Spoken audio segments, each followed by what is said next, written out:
Ya, kita akan lanjutkan pembahasannya dengan menyelesaikan sebuah kasus ya. Di sini ada sebuah perusahaan yang mempunyai produk lebih dari satu ya. Dan kita mempunyai data 6 periode dari masing-masing produk tersebut. Nah, bagaimana cara kita melakukan forecasting untuk perusahaan multiproduk? Apakah kita akan melakukan aggregate forecasting atau kita akan melakukan single forecasting? Kalau kita melakukan single forecasting itu berarti setiap produk itu akan kita forecast sendiri-sendiri ya. Sedangkan kalau aggregate forecasting ini kita akan agregasikan datanya. Nah, data yang kita agregasikan itu baru kemudian kita lihat polanya ya, kita lihat polanya. Nah, agregasi forecasting ini bisa menghemat waktu dan bisa menghemat biaya ya. Kita akan membayangkan kalau sebuah perusahaan itu mempunyai 10 atau bahkan mungkin 20 varian produk. Nah, apakah kita akan melakukan 20 kali ya forecasting misalnya. Nah, ini ada yang namanya aggregate forecasting, di mana data-data penjualan dari setiap varian atau setiap jenis ya, ini kita agregatkan. Apa itu aggregate forecasting ya? Ini ada item misalnya tas ya, ada dompet. Masing-masing ada untuk varian untuk tas wanita, tas laki-laki, dompet wanita, dan dompet laki-laki. Ini kalau misalnya kita jumlahkan ya, jadi kita agregatkan itu empat data ini atau data forecasting dari 4 produk ini akan kita jadikan satu data. Nah, ini akan kita konversi dalam satu angka. Bagaimana cara mengkonversi ke dalam satu angka yang mewakili? Nah, misalnya pada periode 1 ini demand-nya adalah 12. Untuk tas wanita 12, tas laki-laki 8, dompet wanita 4, dan dompet laki-laki 10. Nah, ini kalau dijumlahkan bagaimana? Apakah kemudian ini kalau dijumlah angka berapa ya? 20, 34. Ya, pada periode 1 ini 34. Apakah kemudian kita akan mengatakan bahwa ini adalah 34? Benar 34, tapi 34 apa? Apa 34 tas? Enggak, karena ada dompetnya. Apakah 34 dompet? Enggak juga, karena ada tasnya. Nah, ini bagaimana caranya kita mencari sebuah satuan yang mewakili semua. Maka ini harus kita ubah ke dalam satu satuan yang sama. Misalnya di sini bisa dalam satuan waktu, bisa dalam satuan harga. Nah, kalau kita ubah ke dalam satuan waktu, maka kita akan kalikan dengan waktu baku atau waktu proses produksinya. Jika satu tas wanita membutuhkan 6 jam untuk setiap produk, maka kalau dia pada periode 1 itu membutuhkan 12 ya, 12 tas wanita, maka ini setara dengan berapa jam? Maka ini adalah setara dengan 12 kali 6. Laki-laki, tas laki-laki setara dengan berapa jam? 8 kali 4. Dompet wanita setara dengan berapa jam? 4 kali 3. Dompet laki-laki setara dengan 10 kali 2. Ya, maka kalau nanti satuannya itu adalah jam semua, maka ini bisa kita jumlahkan ada berapa jam. Nah, baru itu benar. Karena satuannya semuanya sama. Nah, ini ya. Jadi ini contoh untuk periode 1 tadi. Ini masing-masing kita kalikan. Ya, dengan waktu produksinya sehingga punya seperti ini. Nah, tas wanita adalah 72 jam, tas laki-laki 32. Dompet wanita 12, dompet laki-laki 20. Jadi ada berapa jam? Oh, setara dengan 136 jam. Jadi kebutuhan produksi ya untuk demand pada periode 1 ini adalah setara dengan 136 jam. Nah, setara dengan 136 jam. Nah, kemudian kita akan hitung dengan cara yang sama untuk 6 periode yang akan datang. Kita dapatkan seperti ini, ya. Maka data dari penjumlahan 4 produk ini di setiap periode inilah yang kita katakan sebagai data agregat. Jadi data total ini adalah mewakili semua produk yang dimiliki perusahaan. Nah, berapa ini? Polanya bagaimana? Nah, ini yang kemudian kita plot. Ya, jadi kalau kita mempunyai produk lebih dari 1, maka itu bisa diagregatkan dulu datanya. Ya, setara dengan berapa, baru data agregat itu yang kita bikin plotnya. Jadi tidak meramal satu-satu. Nah, setelah sudah punya plot sama, maka tahap berikutnya adalah memilih. Ya, ini memilih 2 metode peramalan sekaligus menghitung nilai error. Nah, ini kalau kita lihat, ini bisa linier, ini cenderung linier. Kalau dia konstan, errornya ya besar. Ya. Ini cenderung linier. Sekarang kalau misalnya kita hitung dengan menggunakan simple average, hasilnya seperti apa? Ini. Ya, sudah kita pelajari, hasilnya seperti ini. Nah, ini kalau kita dapat angka 188, berarti nanti konstan terus, karena simple average. Kemudian kita hitung errornya.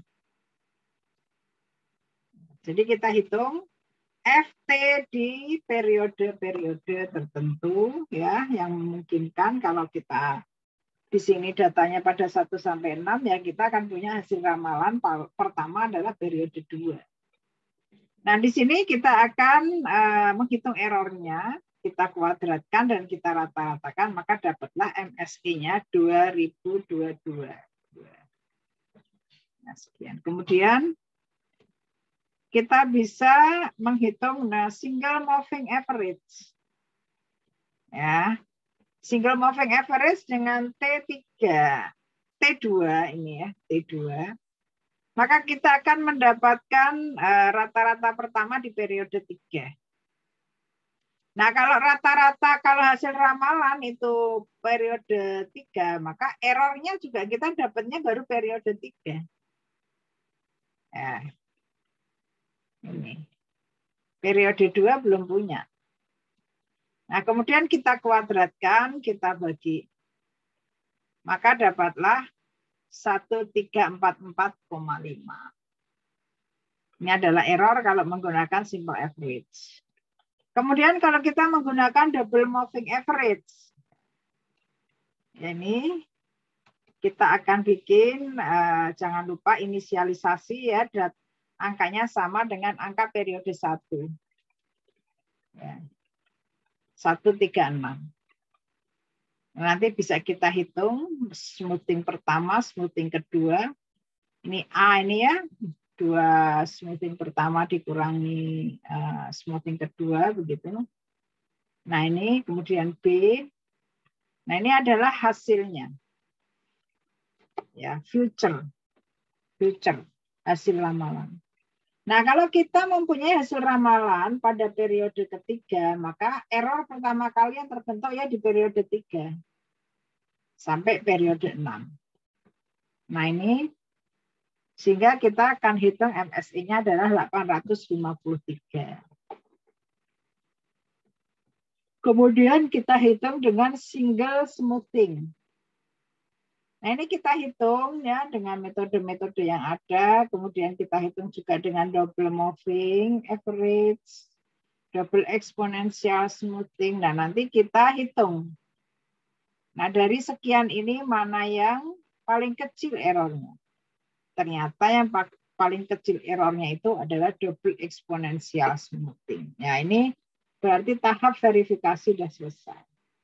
Nah, kalau sudah terpilih ya double exponential smoothing, maka langkah berikutnya adalah validasi atau kita akan mencoba mengendalikan tingkat errornya. Ya, kita akan mengembalikan ini seperti ini. Data aktualnya ini adalah ramalan. Jadi ini kemudian kita hitung error. Nah, errornya nah. Moving range itu adalah pergerakan error. Ya, jadi kalau misalnya di sini ada error pada periode 3 itu sebesar 42. Kemudian ada error pada periode keempat itu ada 32. Nah, maka dia pergerakannya seperti apa? Nah, maka pergerakannya itu adalah error kedua dikurangi error pertama. 32,8 dikurangi 42, minus 9,20. Artinya apa? Artinya panjang pergerakannya itu adalah 9,2.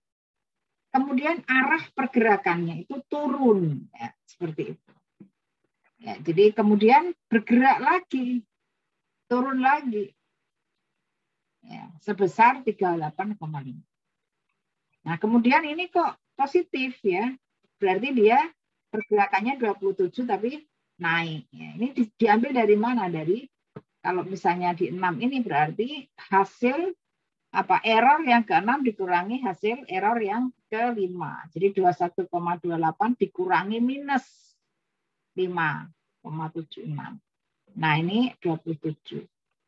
Nah, nanti kalau kita sudah punya, ini kita absolutkan, karena sebetulnya yang kita hitung adalah besarannya.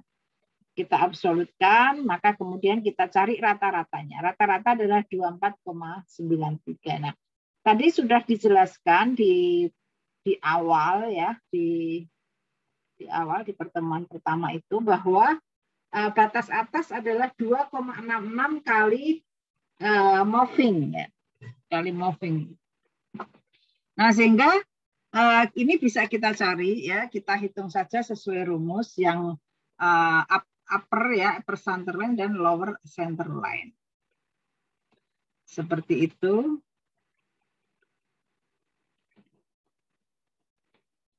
Nah, ini ya.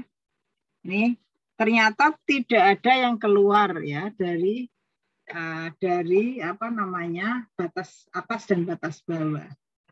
Karena ini semuanya ini yang paling atas juga 40 sekian. Jadi tidak ada yang keluar dari 66. Nah, ini berarti kita katakan metode yang terpilih itu adalah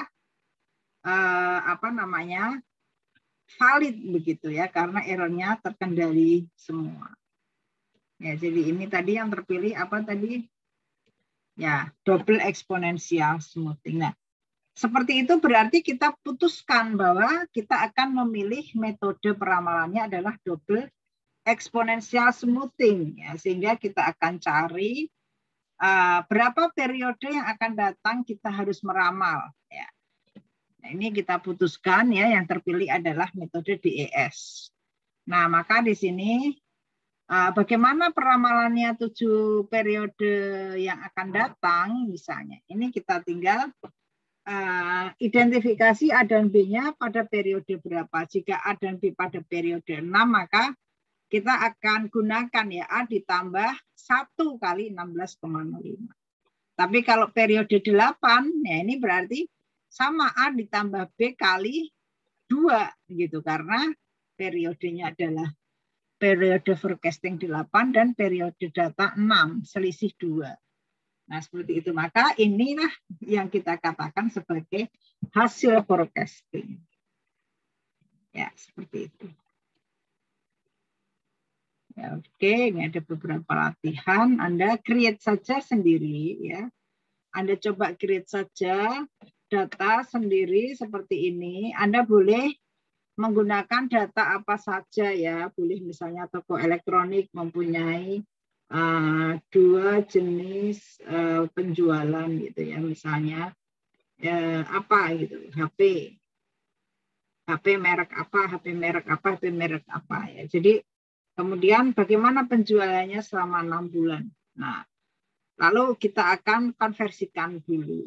Ya, kira-kira konversinya apa? Apakah jam produksi, ataukah harga, ataukah biaya produksi? Nah, itu tidak mengapa, tergantung tujuannya. Kalau tujuannya adalah untuk menghitung kapasitasnya cukup apa enggak, yang kita miliki yaitu tentu menggunakan satuan waktu.